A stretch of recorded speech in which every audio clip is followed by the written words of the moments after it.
Bonsoir les amis, vous êtes avec les Gilets jaunes constituants au pays de l'Uropoix et pays de l'Étampoix. Nous sommes avec Freddy Kassem, professeur d'histoire au lycée, au collège aussi. Collège, depuis quelques années.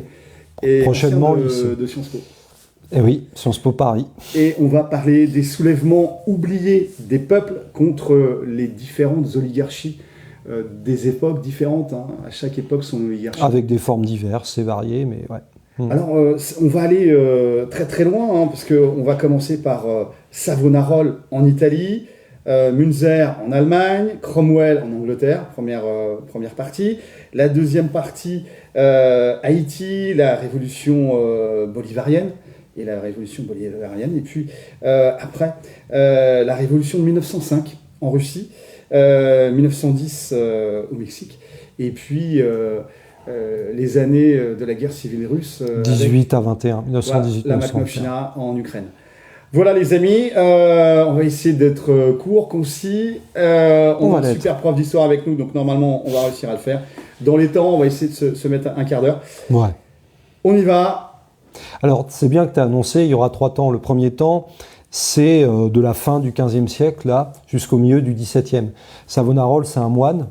C'est un moine de Florence, il se trouve à Florence. Thomas Münzer, c'est un de ceux qui va animer la guerre des paysans dans les années 1520 et quelques en terre allemande. Alors Savonarola, donc c'est un moine italien dans la zone de Florence, 1495.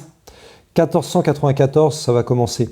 Je vais y venir, mais simplement pour bien situer les 3 personnages parce qu'ils obéissent à un même fond. D'accord. Donc Savonarola, 1494-1498, c'est l'année de son exécution à Florence.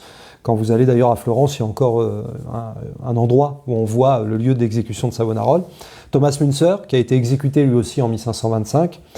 Et puis Thomas Cromwell, qui a été à la tête de ce qu'on appelait le Commonwealth d'Angleterre. C'est pas comme la République, c'est pas tout à fait ça, mais il y a une logique de se battre, les 3, selon une logique de justice sociale. Il y a un projet millénariste, c'est-à-dire la volonté d'aller vers un monde meilleur, avec la fin du monde qui va approcher, mais dans une logique pour le bien de tous. Il y a aussi une volonté d'égalité. Il y a une volonté égalitaire, c'est vraiment un projet égalitaire où il n'y aura plus de pauvres, etc., mais où il y aura un partage des richesses. C'est pas du communisme, mais très souvent, je le signale, que par exemple Münzer a été assimilé à un précommuniste, que Cromwell a été comparé à Robespierre ou à Lénine. C'est donc pour montrer l'importance de ces personnes qui en plus mènent le combat, ça c'est important, contre la corruption de leur temps, contre la corruption des mœurs, contre la corruption de l'Église, quand bien même eux-mêmes sont des êtres parfaitement pieux, j'allais dire, dans le sens, ils se réfèrent à la morale religieuse, à une morale qu'ils veulent véritablement non corrompue, incorruptible. C'est des puritains ? Ah oui, en quelque sorte, ce sont des puritains. En tout cas, dans le cas de Cromwell, c'est évident.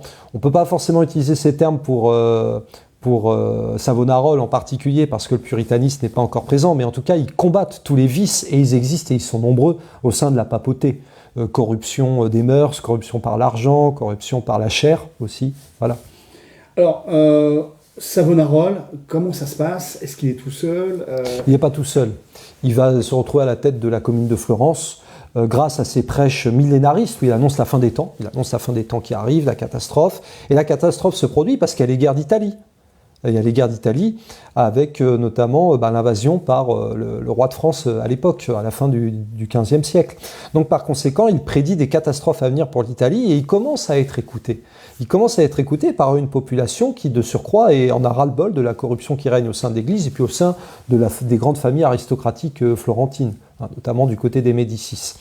Donc dans un premier temps, ça marche. Il y a une espèce de théocratie, c'est-à-dire un pouvoir basé sur la volonté de Dieu, mais qui se veut populaire et qui s'attaque aux mœurs et notamment aux vices, c'est les 7 péchés capitaux, le luxe, la gourmandise, ce genre de choses. Dans un premier temps, ça passe parce que, bon, de toute façon, il y a des pauvres, il y a des classes populaires, et puis parce que il y a toutes les catastrophes. Et puis dans un deuxième temps, ça devient une grosse rigueur morale, et c'est ce qui perdra Savonarola ainsi que Cromwell. Le fait de trop s'immiscer dans la vie privée des gens, de trop vérifier si on est un bon chrétien, etc. Et ça commence à déplaire à de plus en plus de populations.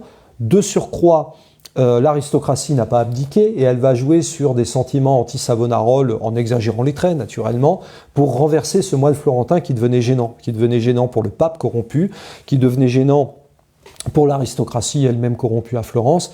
Et finalement, Savonarola sera arrêté, ses partisans chassés, certains seront exécutés avec lui. Lui, il a le droit à tout, hein, pendu, brûlé vif, tout en même temps. Et ça se passe à Piazza della Signola, donc à Florence, en mai 1498. Ah, donc il lui en voulait vraiment, là. Il a été pendu et brûlé vif en même temps. D'abord pendu, puis brûlé, mais peu de temps après. Enfin, je veux dire, tout se faisait en même temps, quoi, tu vois. Alors, là, on est en Italie, en 1498. Quand il est exécuté. Thomas Müntzer, 1520, 1525. Ouais, alors Müntzer, il s'inscrit dans le contexte des guerres de religion qui éclatent en Allemagne. Müntzer, c'est un gars pareil qui va dénoncer. C'est un moine? Oh, c'est un homme de... Pas un moine forcément, non, c'est plus un prêtre. En tout cas, c'est un homme d'église, c'est sûr, mais qui combat, hein, qui va combattre très clairement les péchés de l'église. Luther, d'ailleurs, je signale, s'était opposé au pape. Et il condamnait à tous les vices, toute la corruption qui sévissait, et en particulier la vente des indulgences. Les indulgences, c'était, bon, t'as commis un péché, c'est pas grave, tu te rachètes, donc tu donnes de l'argent, l'église te vend une indulgence, et puis comme ça, quand tu seras mort, tu iras au paradis. Bon. Et forcément, c'est devenu un business, en fait, à l'époque, pour l'église. Et ce business ignoble va déboucher progressivement sur les guerres de religion, parce qu'il y a des chrétiens, catholiques à l'époque, qui vont refuser d'obéir au pape, donc ils vont être qualifiés de protestants. Et Müntzer, il va rentrer dans une logique encore plus puritaine. Lui, il va vouloir aller vers une société égalitaire, une espèce d'égalité qui repose sur le partage des terres. Donc en fait, lui, il prend le parti des paysans. Il va animer une révolte de paysans dans les années 1520. Et il va inquiéter tout le monde. Il va inquiéter tout le monde, y compris Luther lui-même. Il faut le signaler, parce que Luther restera quand même assez légaliste dans le fond. Et ainsi va se coaliser une armée d'aristocrates locaux pour combattre et pour vaincre, malheureusement, le fameux soulèvement donc, de Thomas Müntzer qui sera exécuté en 1525 à Frankenhausen. C'est là-bas où il a été exécuté, c'est une ville allemande. Et c'était un projet, là encore, millénariste, l'idée qu'on allait arriver vers un monde meilleur, avec un bonheur des peuples qui allait s'établir sur des bases égalitaires, avec la mise en commun des biens, le travail agricole, le partage des terres, pour assurer une société véritablement harmonieuse et équilibrée. En sorte, une sorte de paradis sur Terre, quoi. Et ils ont pris les armes Ah oui, mais sauf qu'à un moment donné, les paysans armés face à des armées entières menées par des comtes, des chevaliers, etc., bien équipés, bon, c'était compliqué, quoi, si tu veux. Alors, au Moyen-Âge, il y a eu beaucoup de jacqueries, de révoltes de paysans en France, ailleurs, etc., qui ont toujours été réprimés.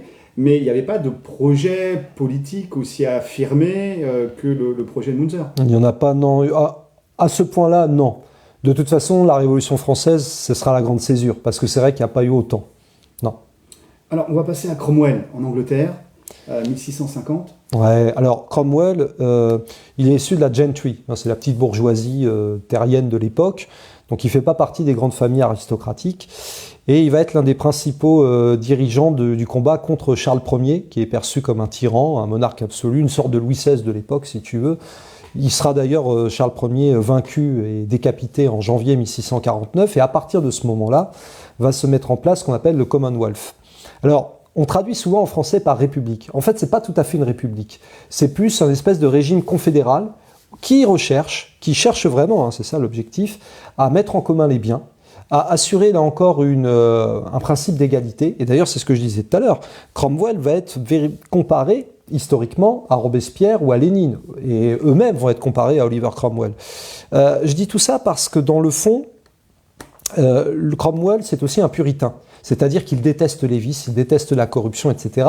Et donc, il va mettre en place un régime assez austère par rapport aux péchés capitaux, etc. Il faut bien avoir en tête que ce soit Savonarola, Müntzer ou Cromwell, ils sont sur une logique véritablement d'une application de la doctrine biblique, enfin de la Bible en quelque sorte, du combat contre les 7 péchés capitaux, je l'ai dit tout à l'heure, le luxe, la gourmandise, l'avarice, tout ce genre de choses qui sont perçues comme le mal.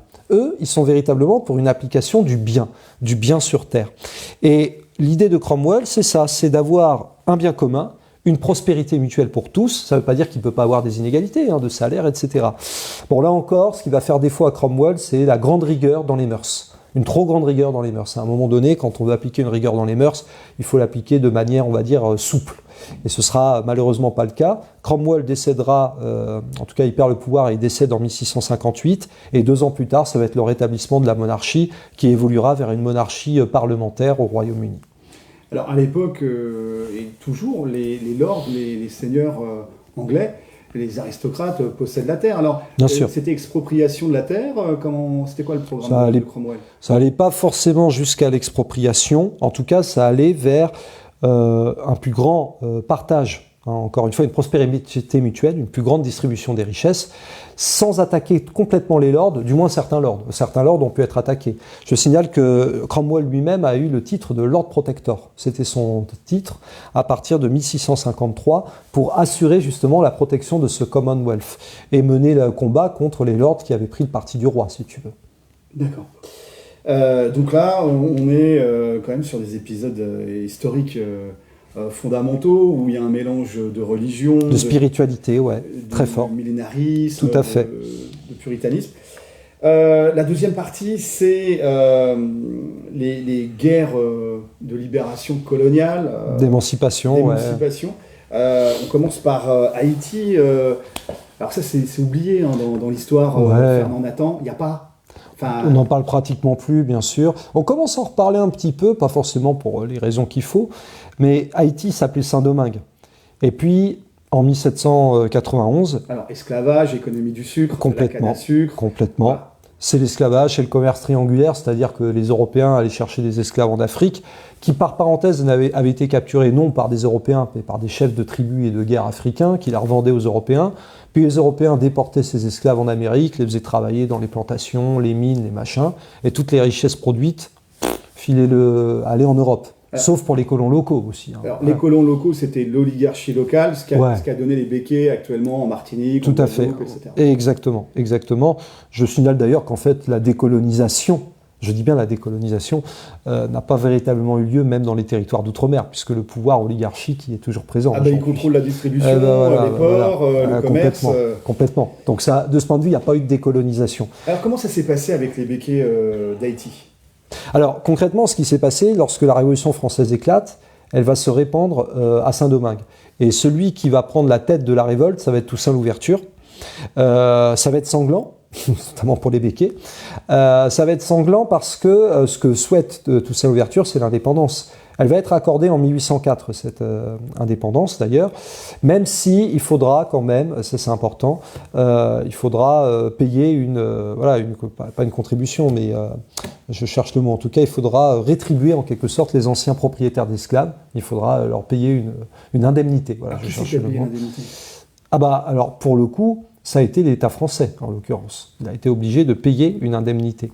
Il a accepté de payer une indemnité. Aux anciens propriétaires d'esclaves qui n'ont pas été tués. Non, exactement. Exactement.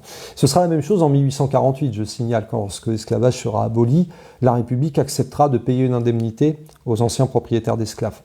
Et j'insiste dessus parce que, en fait, c'est une révolution qui se veut émancipatrice, qui va être sanguinaire, forcément, mais c'est une révolte qui permet d'avoir l'indépendance de ce qui va devenir Haïti. Haïti est indépendante depuis 1804. Le problème, tu l'as dit, c'est que le pouvoir économique va continuer d'être exercé malgré tout par les forces qui n'ont pas été décolonisées.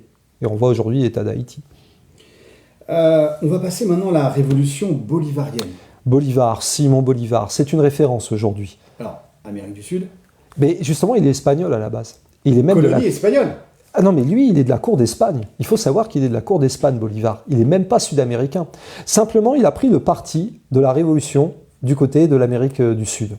Parce qu'il a eu des histoires personnelles d'hostilité à la cour de Madrid.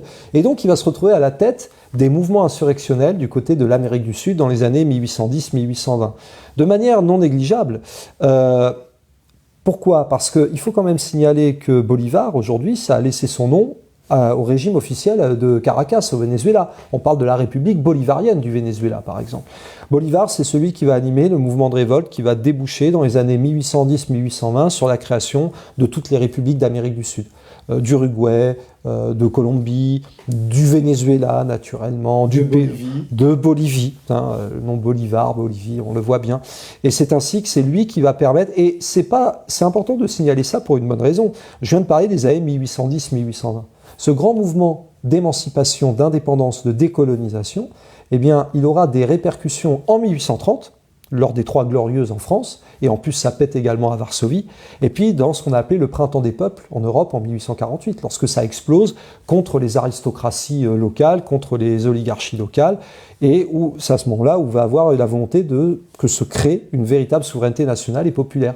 Par exemple en Hongrie, en 1848, en Allemagne, etc. Mais alors, comment ça se passe en Amérique du Sud quand Simon Bolivar fait sa guerre de libération pour se libérer de la tutelle espagnole? Bon, on comprend bien que les richesses pillées sur les populations indigènes qui ont été massacrées, etc., étaient envoyées en Espagne. Bon. Ouais.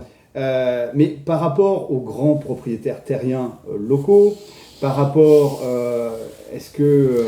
c'est toujours le même problème. Il va falloir trouver un compromis. Et ce compromis, il est en fait à l'origine de l'histoire des pays d'Amérique latine. Ça explique pourquoi il y a encore d'énormes inégalités foncières aujourd'hui dans des tas de pays d'Amérique latine, comme par exemple au Brésil. Et encore le Brésil, à l'époque, c'était une colonie portugaise, donc c'est encore un cas à part. Mais en réalité, il y aura souvent en fait un accord qui sera trouvé entre les peuples nouvellement indépendants et les propriétaires terriens qui vont garder leurs propriétés. C'est d'ailleurs le problème fondamental de tout mouvement d'émancipation ou de révolution. On peut faire la révolution pour une indépendance, mais pour une totale indépendance, c'est-à-dire une totale souveraineté, se pose la question de la propriété. Il ne faut pas oublier qu'en France, dans la Déclaration des droits de l'homme et du citoyen, il y a le fameux article 17 en 1789, qui dit que la propriété étant un droit inviolable et sacré, nul ne peut en être privé.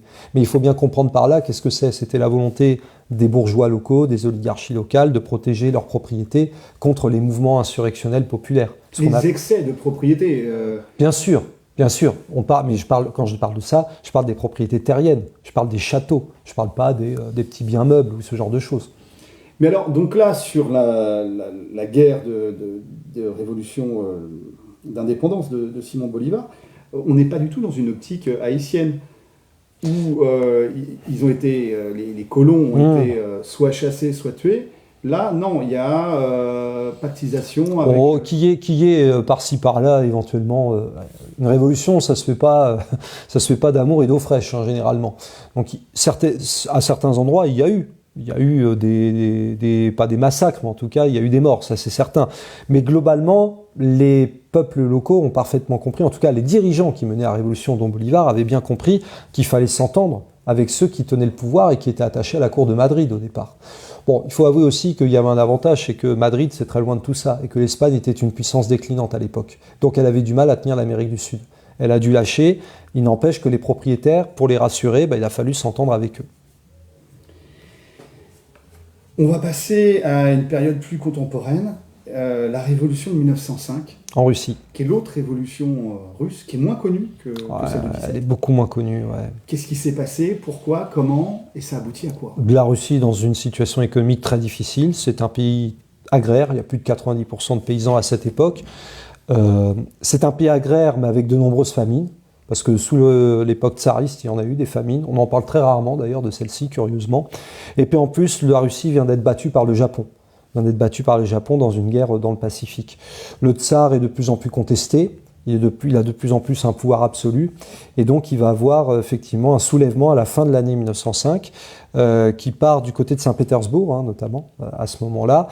Bon, la révolution va être écrasée dans le sang. Il n'empêche que par la suite, le tsar va devoir accepter malgré tout de faire quelques réformes avec un peu plus de liberté, etc., mais uniquement pour satisfaire les bourgeois. Parce que quel est l'objectif du tsar? C'est de satisfaire les bourgeois. Le tsar connaît l'histoire de France et il sait qu'en 1789, c'est la bourgeoisie qui a pris la tête de la révolution. Donc il faut la calmer. Voilà. La paysannerie, le servage a été supprimé en 1861, il a fallu du temps, elle est globalement analphabète, bon, elle suit un mouvement éventuellement, mais l'essentiel ça se passe dans les villes. Et d'ailleurs, c'est en 1917, en février-mars, que la révolution éclatera en Russie, la première, lorsque les femmes descendront dans la rue en se plaignant qu'il n'y ait plus à manger à cause de la guerre, et ça débouchera sur la chute du tsarisme, à partir de Saint-Pétersbourg, là encore, dans les villes. Les campagnes suivront par la suite. On va parler maintenant du Mexique, 1910. Révolution complètement oubliée. Alors, qu'est-ce qui s'est passé? C'est une révolution, la révolution mexicaine, elle a duré 10 ans. Il y a eu 10 ans d'affrontements. Il y a eu des tas de coups d'État, de conflits militaires, etc. Et globalement, on peut dire que le Mexique était presque sous tutelle des États-Unis. Alors c'est l'époque de Zapata, de Pancho Villa, tout ça? Ouais, un petit peu après, mais en gros c'est ça, c'est à peu près cette période-là. Tu as raison, il y a Zapata en particulier. Et ça va être une révolution plutôt de type libertaire. Qu'est-ce que tu entends par libertaire? Par libertaire, disons clairement que dans la deuxième moitié du 19e siècle, il y a plusieurs courants qui se développent sur le partage des richesses, la fin des injustices, etc. Et il y a un courant socialiste qui en fait comprend deux grandes branches, pour faire simple. La première branche, c'est le socialisme qui va être qualifié, de manière un peu péjorative, d'utopique. Ça veut dire quoi? Ça veut dire grand soulèvement, un peu comme les soulèvements millénaristes du Moyen-Âge, pratiquement, de la fin du Moyen-Âge. Deux grands soulèvements, et puis comme ça, le peuple en armes va prendre le pouvoir, et on va véritablement partager la richesse. Oui, il n'y avait pas BFM à l'époque. Non, il n'y avait pas BFM, c'était beaucoup plus facile, paradoxalement d'ailleurs. Sauf que, ce qu'il faut bien voir, c'est que, et c'est ce que reprocheront les socialistes dits scientifiques, Marx et Engels, ils vont dire, c'est très intéressant ce que vous faites. Mais en face, ils sont surorganisés. Ils ont l'État comme instrument de répression. Donc, ils vous massacreront. Il se trouve qu'au Mexique, ça a fonctionné. Tant mieux. Mais en Russie, ça a été un petit peu différent. C'est-à-dire que les bolcheviks, eux, c'est le socialisme scientifique, eux, ce qu'ils veulent, c'est avoir un État qui, dans un premier temps, met fin à la propriété privée, pour ensuite aller véritablement vers le communisme. Les libertaires, le socialisme utopique se méfie de ce courant. Il dit attention, ça peut amener vers la dictature, etc. Et c'est pour ça qu'il y a eu des tensions en Russie entre 1918 et 1921, entre les bolcheviks d'une part et les courants plus anarchistes, etc., qui eux voulaient aller vraiment vers une logique beaucoup plus décentralisée, si je veux dire. Là, on peut peut-être parler des marins de Kronstadt. De toute façon, quand il y a la révolution en Russie en 1918, en 17-18, il n'y a pas que la révolution, il y a une double guerre, une guerre civile entre ce qu'on appelle les blancs, les anti-rouges, et les rouges, qui veulent garder le pouvoir, avec un soutien de nombreux soviets, y compris des soviets des marins de Kronstadt. Les soviets, c'est, pour faire simple, c'est une assemblée de quartier, une assemblée de marins, une assemblée de paysans, une assemblée d'ouvriers. Bon. On est assez proche des communes, en fait, au niveau du... Ah mais complètement, hein, c'est la même logique. Parce que alors, ces soviets se retrouvent souvent dans les villes. Après, tu peux en avoir dans les villages, mais c'est plus dans les villes, dans les communes que ça se retrouve. Bon. Et c'est la base du pouvoir, en théorie, et pas seulement en théorie, souvent en pratique d'ailleurs, dans la Russie bolchevique naissante. Mais il y a la guerre. Et la guerre, il faut prendre toutes les mesures nécessaires pour vaincre l'adversaire. C'est une guerre qui a fait 10 millions de morts quand même, dont la moitié à cause de famine. De famine dont on va rendre responsable d'ailleurs les bolcheviks, ce qui est quand même assez fort de café quand on pense qu'ils viennent à peine d'arriver au pouvoir et qu'ils ne contrôlaient pas véritablement la grande distribution à ce moment-là. Donc, alors, juste pour comprendre, donc, il y a ces soviets, ces organisations communales, soit d'habitants ou soit d'ouvriers, ou de marins, comme les marins sur l'île de Kronstadt, qui était dans la mer Baltique. Donc eux, c'était une forteresse maritime avec du chantier naval, avec un port militaire. Et donc c'est des assemblées de soldats, donc d'ouvriers, etc. Mais les bolcheviks, eux, la grande différence avec le courant libertaire, anarchiste, c'est le centre. Donc il y a les soviets, mais les bolcheviks veulent la centralisation démocratique. Le centralisme démocratique. C'est simple, c'est une décision est prise, après liberté de discussion, on débat, on discute, une décision est prise, tout le monde l'applique. Tout le monde doit l'appliquer, même la minorité. Même la minorité qui refuse. Le problème, c'est que là, la minorité ne va pas accepter. Et donc il y a ce soviet de l'île de Kronstadt qui refuse, en fait.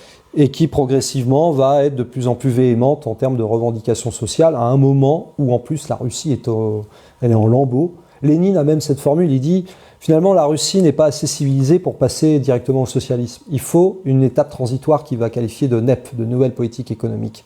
Il prépare la NEP. Et ça ne plaît pas aux marins de Kronstadt. Alors les marins de Kronstadt, déjà ils sont armés. Oui. Parce qu'il y a des militaires, il y a des marins de la flotte, l'ancienne flotte impériale. Tout à fait. Ils ont des fortifications, etc. Et donc c'est tout petit, la style de Kronstadt. Mais eux, ils veulent pas suivre ils veulent appliquer les préceptes libertaires, socialistes libertaires. Progressivement, ouais. Je dirais même des principes maximalistes, toujours plus de salaire pour les... Et en soi... on peut comprendre, pour les ouvriers, etc. Mais je répète, la situation de la Russie est catastrophique en 1921. Il y a eu 10 millions de morts. La Russie sort de 7 ans de guerre. Il faut reconstruire le pays entier. Et à ce moment-là, les marins de Kronstadt mettent en péril le pouvoir des bolcheviks. Mais alors c'est une toute petite île, donc c'est plus par l'exemple qu'ils mettent en péril que par...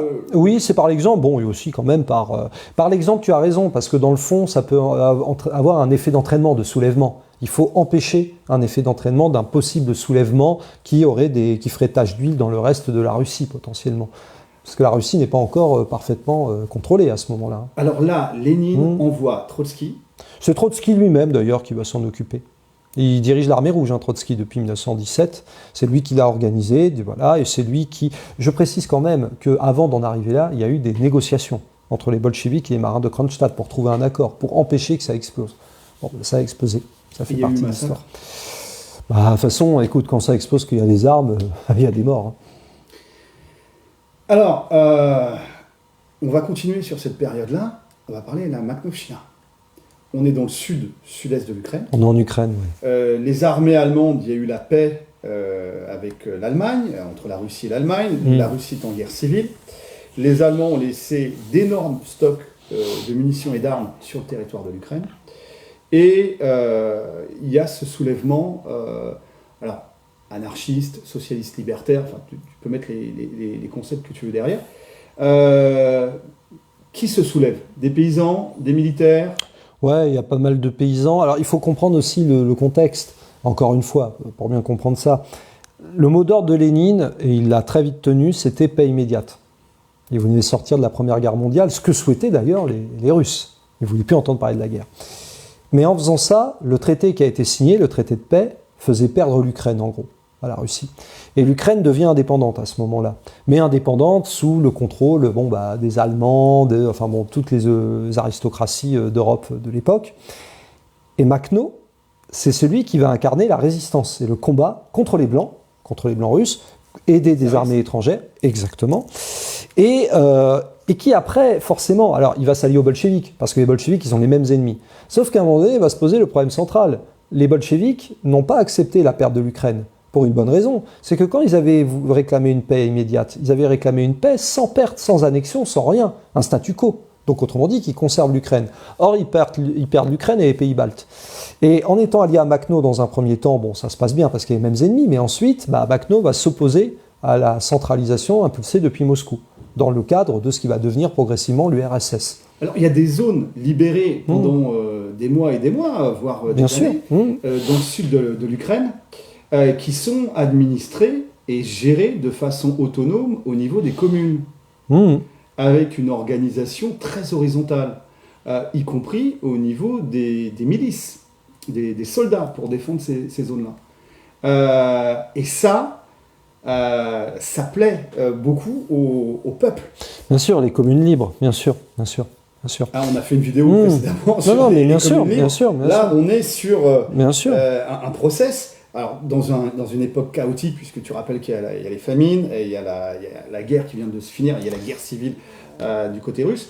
Mais cette expérience de la Makhnovchina a beaucoup marqué, en fait, tous les collègues qui sont de sensibilité, on va dire... Non, mais je comprends parfaitement. Anarchistes. En fait, pour faire simple, le problème qui se pose, que ce soit à Kronstadt, en Ukraine, ou même par la suite, pourquoi pas en Espagne, c'est que quand on veut qu'une révolution gagne, une révolution, on ne la gagne pas après une bataille ou 10 batailles, on la gagne dans le temps long. Et pour les bolcheviks, la révolution ne sera gagnée que lorsque il y aura une base solidement établie, solidement contrôlée, la plus large possible en termes de territoire, donc Ukraine comprise, où on pourra construire progressivement le socialisme, et avec les soviets. L'idée, c'est pas d'écarter les soviets. En laissant une Ukraine finalement libre, trop libre et trop indépendante, ce que craignent les bolcheviks, c'est qu'elle finisse par tomber dans l'escarcelle des types d'en face. C'est ça qu'ils craignent. Donc là, il y a tout le biais de la grille de lecture géopolitique. C'est ça, et ça, c'est une grille de lecture qu'on ne peut pas enlever. Et d'ailleurs, je précise une chose que beaucoup ignorent. Il faut savoir que Lénine a accordé, les bolcheviks ont accordé l'indépendance à la Finlande en 1918, parce que la Finlande appartenait à l'Empire russe. Que devient la Finlande peu de temps après? L'un des plus gros noyaux du fascisme réactionnaire. Autrement dit, un véritable poison pour l'Union soviétique pendant jusqu'à sa fin, en fait. Et donc, ça, c'est une expérience. Aux Allemands, hein, mais bien sûr. Et puis, il y avait des fachos dans tous les sens du côté de la Finlande. Donc, si tu veux, il y a cette crainte dans cette guerre que l'Ukraine bascule dans le même sens, pas par le biais de Nestor Makhno, mais par le biais d'un pouvoir qui écraserait un jour Nestor Makhno. Bon, Makhno, le problème, c'est que comme il est sur une logique où effectivement il y a ces soviets de travail libre, etc., et de communes libres, il estime qu'une centralisation venant des bolcheviks depuis Moscou est inacceptable. C'est pour ça que ça va casser. Et Makhno finira en exil à Paris. Oui, c'est intéressant. Paris a été longtemps, historiquement, encore aujourd'hui parfois, mais ce n'est pas les mêmes types, le centre d'accueil, j'allais dire, des révolutionnaires, quelle que soit leur couleur. Je veux dire, Marx a été à Paris aussi à une époque. Maintenant, c'est la capitale de la contre-révolution, mais Paris accueillait volontiers à l'époque tous ceux qui fuyaient. Malheureusement, maintenant, on accueille parfois des types qu'on accueillerait moins, quoi. Moi, je pense à l'ayatollah Khomeini, qui s'était réfugié du côté de Montfort-l'Amaury, là, pas très loin de... Voilà. Merci, citoyen Fadi Kassem, pour vous, les citoyens. Ce cours d'histoire. Et véritablement, tes étudiants, tes élèves ont de la chance d'avoir un prof d'histoire comme toi, aussi passionné et ouvert au débat contradictoire. C'est la base. Et Iségori, comme on disait ce matin. Et c'est vrai qu'il faudra faire une vidéo, toi qui connais l'éducation nationale, qui devrait s'appeler l'instruction nationale. Oui, parce que l'éducation, normalement, c'est en famille, des valeurs, des vertus données par la famille. La baisse de niveau de l'éducation nationale. Si je peux dire un petit truc par rapport à ça très rapidement, je serai un petit peu nuancé, mais tu vas comprendre ce que je veux dire par là. Il y a un gros problème de syntaxe, il y a un gros problème d'orthographe, ça c'est évident. Les élèves sont déstructurés. On les déstructure en ne leur apprenant plus à raisonner. Quand bien même on nous l'a déjà appris, pas tant que ça, faut pas rêver, mais là c'est encore pire. On les déstructure en mettant fin à l'épreuve de dissertation. On les déstructure en mettant fin à l'examen, par exemple en histoire géo en terminale, il n'y en a plus de baccalauréat. En histoire géo, c'est terminé. C'est juste dans l'option, éventuellement, ceux qui ont pris histoire, géographie, géopolitique, sciences politiques. Passons. On les déstructure. Et en même temps, moi, ce que je constate, c'est que je leur apprends des choses. Je leur apprends à raisonner sur des idées, des concepts que je n'ai découverts que lorsque j'avais autour de 23, 24, 25 ans. Et ils sont capables de comprendre quand ils ont 13, 14, 15 ans. Donc, il y a de l'espoir. C'est ça qu'il faut voir. Si on arrive à les structurer, ils peuvent être redoutables. Force et honneur sur cette note positive.